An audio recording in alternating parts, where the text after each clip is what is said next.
আসসালামু আলাইকুম, আমি সাদ্দাম হোসেন। আপনাদের জন্য একটা ভিডিও নিয়ে হাজির হলাম। ভিডিওটা দেন বিদেশে কারেন্টের পাইপ কীভাবে ফুরায়, পাইপ ফুরানোর সঠিক নিয়মটা দেন।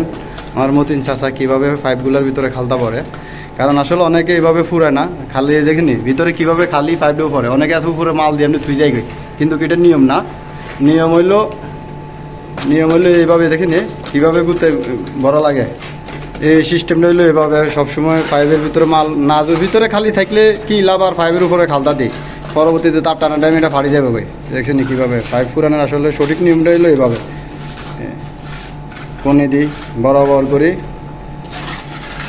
ভিতরে মাল না যাইলে পাইপের উপরে খালতা দিয়ে কোনো লাভ নাই।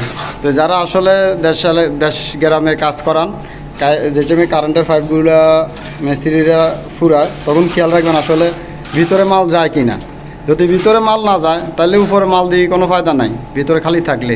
কারণ দেখছেন এই সানামনা করে দিয়াই উপরে পাইপ, ভিতরে কতটুকু খালি। যদি আমি উপর দিয়ে খালি কোনে দিয়ে মাল কত দিয়ে থুই যাই গই, কোনো লাভ হইতো না। ভিতরে যদি কোনে দিয়ে বরাবর না পড়ে, এই সান প্রত্যেকটা কীভাবে পড়ছে দেখছেন সেম সিস্টেমে। এইটার উপর আবার নেট লাগানো হইব। তো এই নিয়মটা হইলো এভাবে। তো সবাই এভাবে ফুরাইবেন, খেয়াল রাখবেন। এলাকাতে মিস্ত্রিরা কাজ করলে অবশ্যই কারেন্টের পাইপগুলো বরাবর করি, খালতাতে মশলা দেয় কিনা।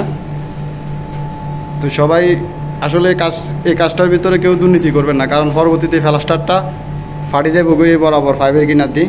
তো আশা করি সবাই ভালো থাকবেন। ভিডিওটা ভালো লাগলে অবশ্যই শেয়ার করে দেবেন। সাদ্দাম হোসেন পেজটি অবশ্যই ফলো দিয়ে রাখবেন এরকম নতুন নতুন ভিডিও পাওয়ার জন্য। সবাই ভালো থাকবেন, ধন্যবাদ।